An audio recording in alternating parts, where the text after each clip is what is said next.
আমার তিনটি রত্ন, তিনটি ভ্যাং। রমেশ ভাই হলেও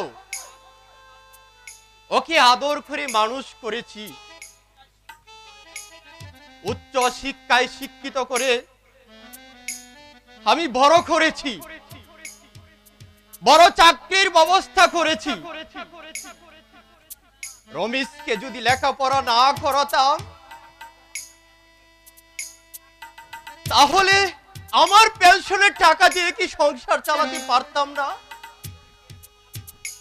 দুটি ছেলেকে এমএ পাস করালাম। ছেলেদের চাকরি হলে তখন বুঝবে আমি ভালো করেছি না মন্দ করেছি। চাকরি জীবনের একটি পয়সা না থাকলেও